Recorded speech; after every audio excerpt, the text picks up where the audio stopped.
The Torah describes how Moshe Rabbeinu, our teacher Moses, grew up in the house of Pharaoh.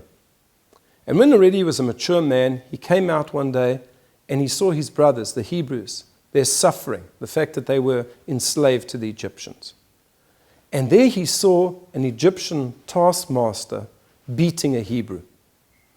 The Talmud explains the background behind this, that in fact this taskmaster had committed adultery with this Hebrew's wife, and now he was beating him into silence and into submission. Continues the story. Vayar, and Moshe looked this way and he looked that way. Vayar ki ein ish, he saw that nobody was around. Vayached ha-Mitzri, and he struck the Egyptian, he killed him, and he buried his body in sand. And it was ultimately this particular act of Moshe that led him to be exiled from Egypt. Pharaoh found out about it, and he had to flee, and he fled to Midian, where eventually he met his father-in-law Yitro and his wife Tzipporah. But let's go back to the story. Moshe comes out, and he's watching the scene.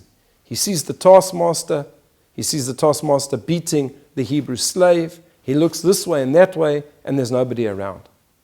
What does it mean that he looked this way and he looked that way? V'ein ish. He saw there was nobody around. Well, the simple explanation is that there was nobody around. If there had been somebody around, he would have thought twice before he struck the Egyptian. Rashi tells us another explanation. That he looked this way and that way means that he looked into the future prophetically. Vayar ki ein ish. And he saw that there was no righteous man who would ever come out of this Egyptian, and therefore he felt that it would be okay to kill him. But there is another explanation, a very beautiful explanation. Moshe was witnessing an act of anti-Semitism. Somebody was beating up on a Jew.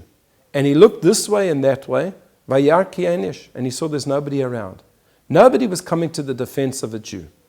The only person who will come to the defense of a Jew is another Jew. And that's what Moshe had to do to act, because there was ein ish, there was nobody around. This is something that we've seen throughout history, that when Jews are being vilified, when Jews are being abused, and when Jews are being persecuted, nobody comes to their defense, or very few people come to their defense, the few righteous amongst the nations. But usually, nobody will come to the defense of a Jew except a fellow Jew. Vayar ki ein ish, he saw there was nobody around to defend that Jew, and he struck the Egyptian. The Midrash asked, how did he kill him? What weapon did it use?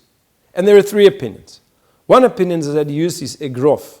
He used his fist. He killed him with his fist.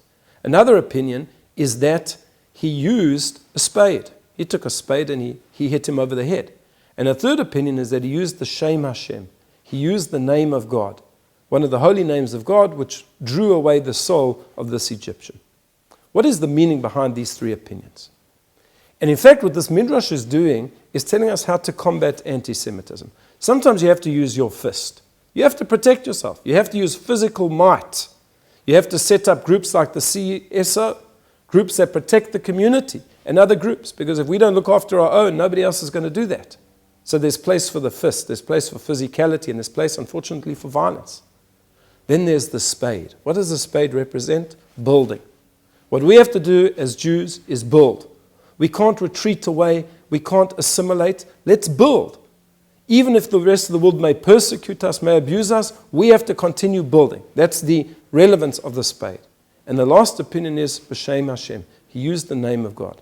Ultimately, we have to realize that yes, we have to protect ourselves physically. And yes, we have to build institutions of learning and welfare as Jews and look after ourselves. But, as the Mishnah puts it so beautifully, Ein lanu al mi lehisha'en, we have nobody really to rely upon ela al avinu shebashamam, except our Father in heaven. That's the Shem Hashem, that's the name of God. It's these three items that will help us to combat anti-Semitism in the world. That's what Moshe was teaching us. And he was successful. Hashem came to his assistance. He was able to kill the Egyptian. Yes, he had to flee, but he was chosen because of his heroic deed to come back and to lead the Jews out of Egypt and ultimately to create the Jewish people. I wish you a Shabbat Shalom.